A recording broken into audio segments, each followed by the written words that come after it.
ओम शांति। 11 अक्टूबर 2024 आज के मुरली के महावाक्य। बाबा ने कहा, मीठे बच्चे, बाप की याद के साथ साथ ज्ञान धन से संपन्न बनो। बुद्धि में सारा ज्ञान घूमता रहे, तब अपार खुशी रहेगी। सृष्टि चक्र के ज्ञान से तुम चक्रवर्ती राजा बनेंगे। प्रश्न मुरली का, किन बच्चों मनुष्यों की प्रीत बाप से नहीं हो सकती है। उत्तर, जो रौरव नरक में रहने वाले विकारों से प्रीत करते हैं, ऐसे मनुष्यों की प्रीत बाप से नहीं हो सकती।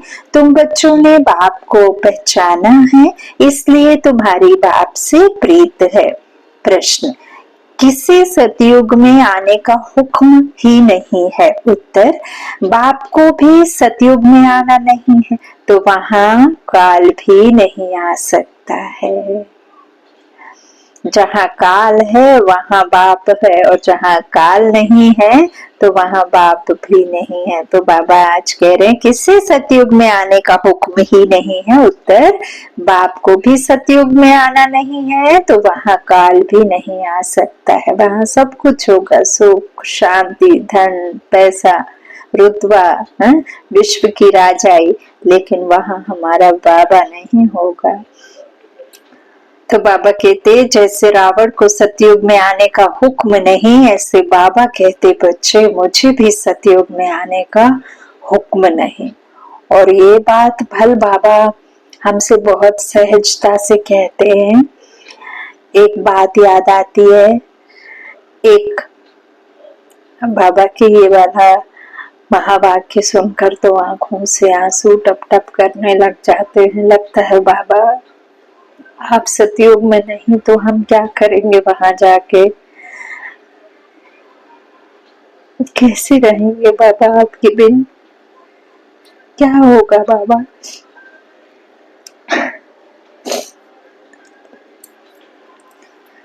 एक बार एक बहन ने चिट्ठी में लिखा कि बाबा आप सतयुग में हमारे साथ रहना, तो और चिट्ठी का जवाब जरूर देना। तो बाबा ने माता को कहा, वहां तुम मुझे याद ही नहीं करोगी तो मैं कैसे आऊंगा। तो ऐसे ही है, जहाँ सुख रहेगा वहां हम याद ही नहीं करेंगे बाबा को, लेकिन हम संगम युग पर बाबा के बिना रहने की सोच भी नहीं सकते। तो बाबा यही कह रहे हैं कि ऐसे बाबा कहते, बच्चे मुझे भी सतयुग में आने का हुक्म नहीं, बाबा तो तुम्हें सुख धाम का लायक बनाकर घर चले जाते हैं, उन्हें भी लिमिट मिली हुई है।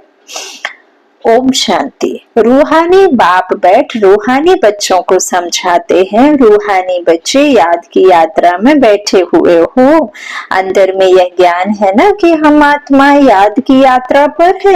यात्रा अक्षर तो जरूर दिल में आना चाहिए। जैसे वह यात्रा करते हैं हरिद्वार अमरनाथ जाने की, यात्रा पूरी की फिर लौट आते हैं। यहाँ फिर तुम बच्चों की बुद्धि में है कि हम जाते हैं शांति धाम। बाप ने आकर हाथ पकड़ा है, हाथ पकड़कर पार ले जाना होता है ना। कहते भी हैं हाथ पकड़ लो, क्योंकि विषय सागर में पड़े हैं। अब तुम श्री बाबा को याद करो और घर को याद करो। मीठे बाबा कहते, अंदर में यह आना चाहिए कि हम जा रहे हैं। इसमें मुख से कुछ बोलना भी नहीं है। गुप्त है ना बाबा की याद, गुप्त सेवा, गुप्त याद, गुप्त स्थापना, गुप्त में बाबा, गुप्त में आत्मा। ना आत्मा दिख रही है, ना पढ़ाने वाला दिख रहा है, ना ड्रामा स्थापना दिख रही है, ना बाबा की याद दिख रही है ना। तो बाबा कहते हैं मुख से कुछ नहीं बोलना है, अंदर में सिर्फ याद रहे बाबा आया हुआ है लेने लिए। याद की यात्रा पर जरूर रहना है। इस याद की यात्रा से ही तुम्हारे पाप कटने हैं, तभी फिर उस मंजिल पर पहुंचेंगे। कितना क्लियर बाप समझाते हैं। तो बाबा तो कितना क्लियर समझाते हैं। जैसे छोटे बच्चों को पढ़ाया जाता है ना, सदैव बुद्धि में हो कि हम बाबा को याद करते जा रहे हैं। बाप का काम ही है पावन बनाकर पावन दुनिया में ले जाना। बच्चों को ले जाते हैं, आत्मा को ही यात्रा करनी है। हम आत्माओं को बाप को याद कर घर जाना है।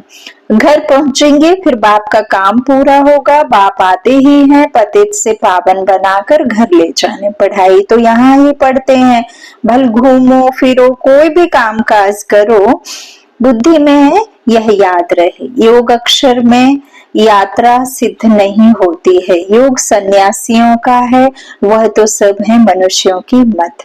आधा कल्प तुम मनुष्य मत पर चले हो, आधा कल्प देवी मत पर चले थे, अभी तुमको मिलती है ईश्वरीय मत। योग अक्षर नहीं कहो, याद की यात्रा कहो, संबंध जोड़ो, वर्षे को याद करो, परमात्मा के साथ में बुद्धि योग लगाओ, है ना। तो आत्मा को यह यात्रा करनी है, वह होती है जिस्मानी यात्रा। शरीर के साथ जाते हैं, इसमें तो शरीर का काम ही नहीं है। बाबा कहते हैं आत्मा जानती है हम आत्माओं का वह स्वीट घर है ना। आत्मा शांति चाहती है, आत्मा क्योंकि जानती है कि हमारा शांति धाम रहने का घर है। अब हर एक आत्मा अशांत है, इसीलिए वो शांति शांति चाहती है, तो शांति धाम घर है इसीलिए, लेकिन बस उसे उस बात की समझ नहीं है। तो बाबा कहते हैं आत्मा जानती है कि हमारा घर है। बाप हमको शिक्षा दे रहे हैं जिससे हम पावन बनेंगे। करते तमो प्रधान से सतो प्रधान बनना है, यह है यात्रा। हम बाप की याद में बैठते हैं क्योंकि बाबा के पास ही घर जाना है, यही है पावन बनाने, सो तो पावन दुनिया में जाना ही है। बाप पावन बनाते हैं, फिर नंबरवार पुरुषार्थ अनुसार तुम पावन दुनिया में जाएंगे। यह ज्ञान बुद्धि में रहना चाहिए। हम याद की यात्रा पर हैं, हमको इस मृत्यु लोक में लौटकर नहीं आना है। बाबा का काम है हमको घर तक पहुंचाना। बाबा रास्ता बता देते हैं हमको घर तक पहुंचाना। बाबा रास्ता बता देते तो अभी तुम तो मृत्यु लोक में हो, फिर अमर लोक में नई दुनिया में होंगे। बाप लायक बनाकर ही छोड़ते हैं, है ना। एक बेटी को विदा करते हैं तो ऐसे ही तो नहीं भेज देते हैं ना, श्रृंगार करते हैं, 16 श्रृंगार। तो यहाँ हमारा पिता हमारी आत्मा के 16 श्रृंगार करके विहर घर से हम ससुर घर जाएंगे, तो 2 कुल की निभाएंगे, सतयुग और त्रेता की, है ना। महाराजा महारानी और राजा राम सीता के राज्य में, तो ऐसे 2 कुल की हम निभाते हैं। तो बाबा कहते हैं इतना हम तुमको श्रृंगार करके भेजते हैं कि ससुर घर जाके फिर 2 कुल की रीत निभाते हैं। तो इस तरह बाबा हमें इतना बलवान शक्तिशाली प्योर बना देते हैं। बाबा कहते हैं यह ज्ञान बुद्धि में रहना है ना, कि हमें वापस कहाँ जाना है, अपने घर। तो बाबा कहते हैं अभी तुम हो तो मृत्यु लोक में हो, फिर अमर लोक नई दुनिया में होंगे। बाप लायक बना कर के ही छोड़ते हैं, सुख धाम में बाप नहीं ले जाएंगे, इनकी लिमिट हो जाती है घर तक पहुंचाना। यह सारा ज्ञान बुद्धि में रहना चाहिए, सिर्फ बाप को याद नहीं करना चाहिए, साथ में ज्ञान भी चाहिए। ज्ञान से तुम धन कमाते हो ना, जब हम शिक्षा लेते हैं फिर हम नौकरी आदि करते हैं तो उससे हम धन कमाते। तो यहाँ बाबा जो बेहद का ज्ञान दे रहा है, बेहद का धन बाबा वर्षा देते हैं ना, तो फिर धन कमाते हो। बाबा कहते तो इस सृष्टि चक्र की नॉलेज से तुम चक्रवर्ती राजा बनते हो। बुद्धि में यह ज्ञान है, इसमें चक्कर लगाया है। बाबा कहते हैं बुद्धि में यह ज्ञान है कि इसमें चक्कर लगाया है, फिर हम घर जाएंगे, फिर नए से चक्र शुरू होगा, है ना। यह सारा ज्ञान बुद्धि में रहे तब खुशी का पारा चढ़े। बाप को भी याद करना है, शांति धाम सुख धाम को भी याद करना है। 84 का चक्र अगर याद नहीं करेंगे तो चक्रवर्ती राजा कैसे बनेंगे। सिर्फ 1-2 को याद करना तो सन्यासियों का काम है, क्योंकि वह इनको जानते नहीं है। ब्रह्म को ही याद करते हैं, ब्रह्म तो हमारे रहने की जगह है ना।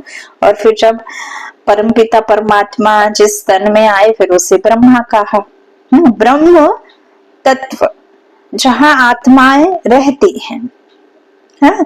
और ब्रह्मा जिसमें भगवान आए साकार में। तो बाबा कहते ब्रह्म को ही याद करते हैं। बाप तो अच्छी रीति बच्चों को समझाते हैं, याद करते करते ही तुम्हारे पाप कट जाने हैं, पहले तो घर जाना है। यह है रूहानी यात्रा, रूह की यात्रा है।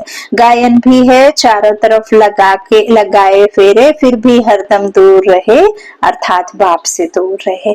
जिस बाप से बेहद का वर्षा मिलना है, उनको तो जानते ही नहीं, कितने चक्कर लगाए हैं।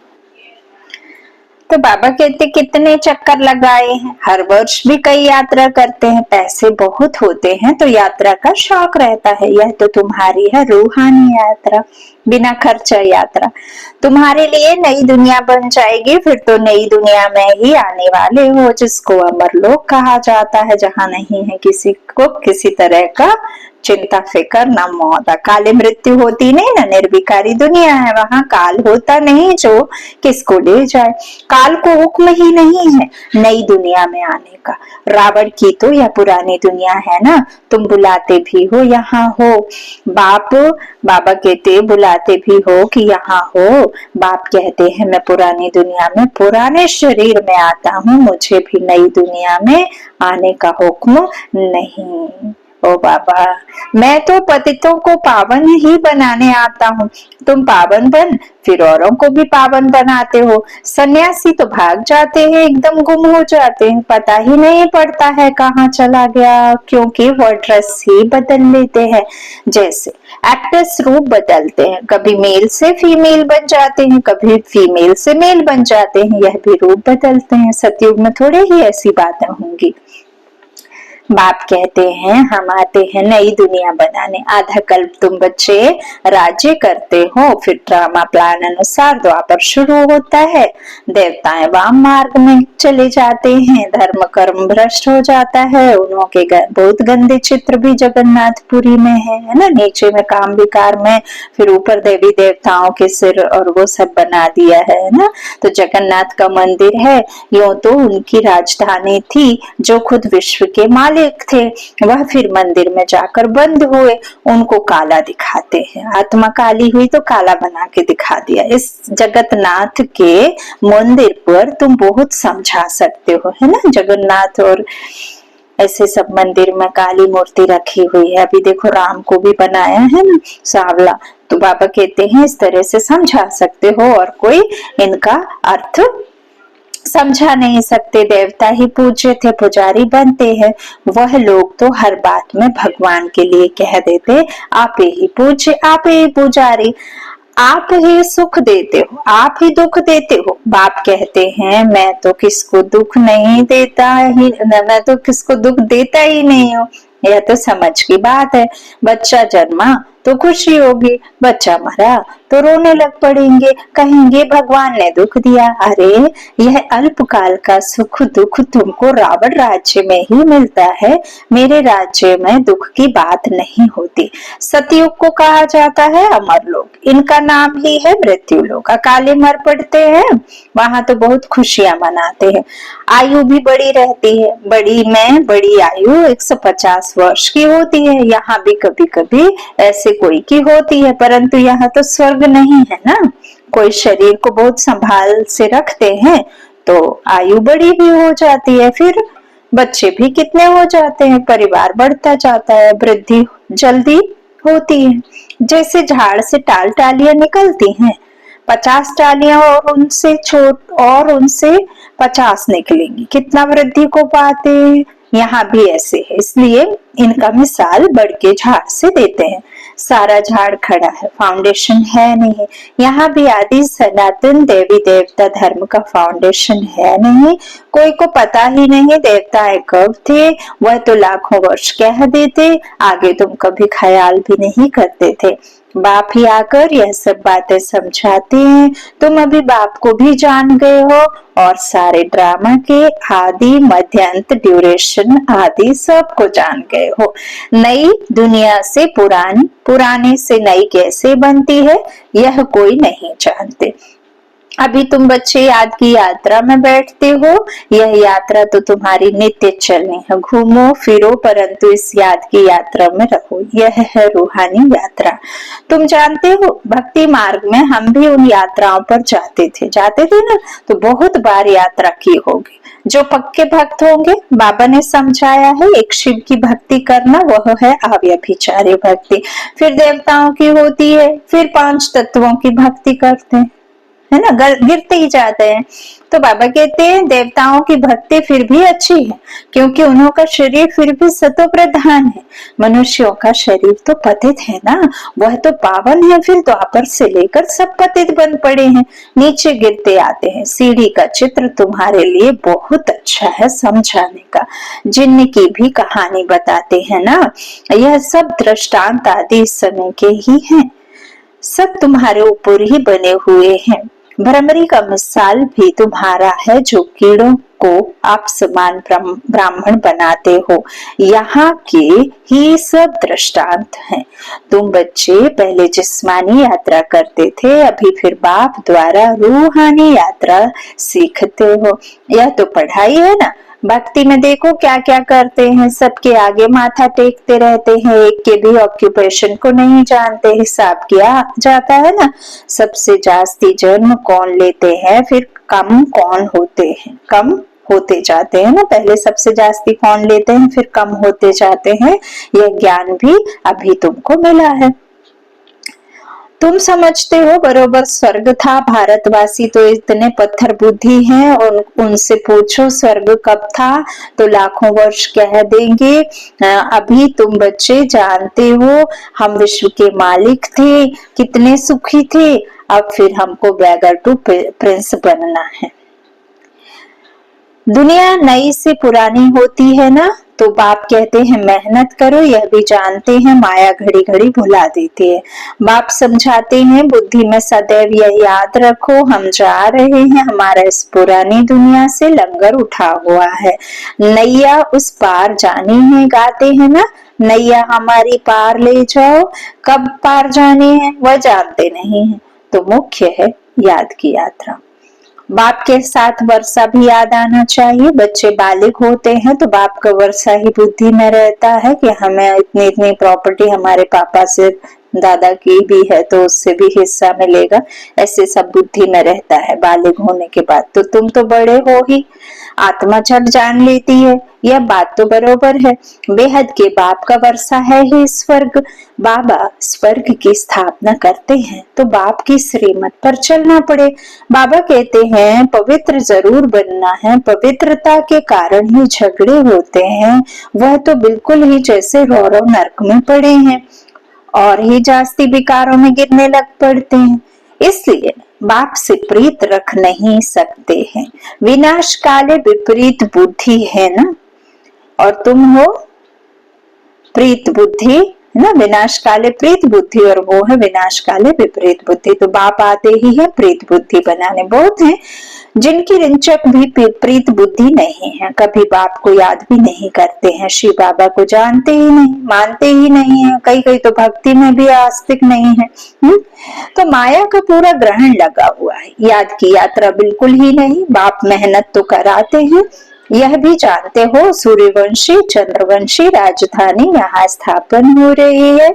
सतयुग त्रेता में कोई भी धर्म स्थापन होते नहीं, राम कोई धर्म स्थापन नहीं करते, यह तो स्थापना करने वाले बाप द्वारा यह बनते हैं। ध्यान से सुनना, समझना, महावाक्यों को मनन चिंतन करना, और बाबा जो आदि मध्य अंत का ड्रामा हमें डिटेल में समझाते हैं वो समझना। 84 का चक्र कैसे आत्मा लगाती है यह चिंतन करना। तो बाबा कहते हैं राम इनके द्वारा वो बनते हैं, लेकिन वो कोई राम राज्य की स्थापना नहीं करते। बाप राम राज्य की स्थापना करते हैं और राम को वो बनाते हैं। तो और धर्म स्थापक और बाप के धर्म स्थापना में रात दिन का फर्क है। द्वापर से धर्म स्थापक गुरु धर्मों की स्थापना करते हैं, लेकिन बाप दिन सुख की दुनिया का जो हमारा आदि सनातन देवी देवता धर्म है ना, उस राज्य की स्थापना, उस आदि सनातन देवी देवता धर्म की स्थापना का कार्य स्वयं ईश्वर करते हैं।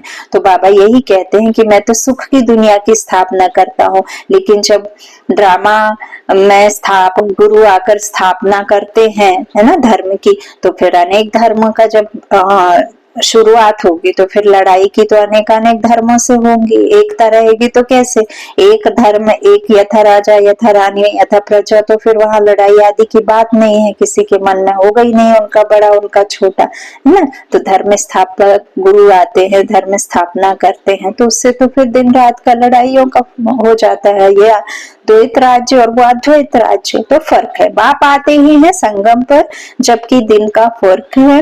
बाबा कहते हैं जबकि दुनिया को बदलना है तब बाप आते हैं। बाप कहते हैं कल्प कल्प कल्प के संगम युगे आता हूँ, उन्होंने फिर युगे युगे अक्षर रॉन्ग लिख दिया है, आधा कल्प भक्ति मार्ग भी चलना ही है। तो बाप कहते हैं बच्चे इन बातों को भूलो मत। यह कहते हैं बाबा हम आपको भूल जाते, अरे बाप को तो जानवर भी नहीं भूलते हैं, तुम क्यों भूलते हो? अपने को आत्मा नहीं समझते हो, देह अभिमानी बनने से ही तुम बाप को भूलते हो। अब जैसे बाप समझाते वैसे तुम बच्चों को भी आदत रखनी चाहिए, भवके से बात करनी चाहिए, ऐसे नहीं बड़े आदमी के आगे तुम फंक हो जाओ ना। जब सत्य है तुम्हारे अंदर, सत्य बाप की पहचान है, सत्य तुम कौन हो ये पहचान है, तो फिर बाबा कहते हैं ऐसे क्या है, उनके सामने फंक हो जाओ, ऐसे नहीं करना। तुम कुमारियां ही बड़े बड़े विद्वान पंडितों के आगे जाती हो तो तुम्हें निडर हो समझाना। अच्छा, मीठे मीठे सिक्के लदे बच्चों प्रति माता पिता बाप दादा का याद प्यार और गुड मॉर्निंग। रूहानी बाप के रूहानी बच्चों को नमस्ते।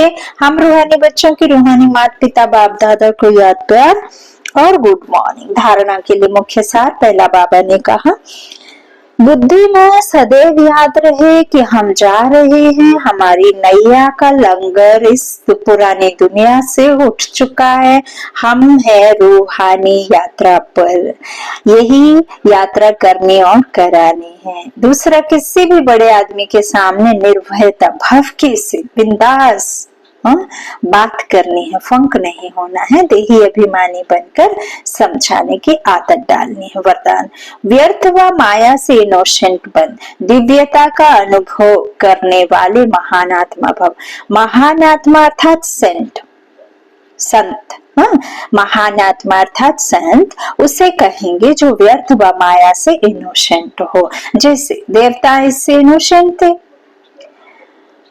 ऐसे अपने वो संस्कार इमर्ज करो, व्यर्थ के अविद्या रूप स्वरूप बनो, क्योंकि वह व्यर्थ का जोश कई बार सत्यता का होश, यथार्थता का होश समाप्त कर देता है। इसलिए समय, श्वास, बोल, कर्म सब में व्यर्थ से इनोसेंट बनो। न व्यर्थ बोलो, न व्यर्थ श्वास लो, न व्यर्थ कर्म करो। जब व्यर्थ की अविद्या होगी तो दिव्यता स्वतः अनुभव होगी और अनुभव कराएगी। स्लोगन है, फर्स्ट डिवीजन में आना है तो ब्रह्मा बाप के कदम पर कदम रखो, फॉलो फादर। फर्स्ट डिवीजन आना है तो ब्रह्मा बाप के कदम पर कदम रखो। बाबा कहते हैं सन शोज फादर, फादर शोज सन। अच्छा, ओम शांति।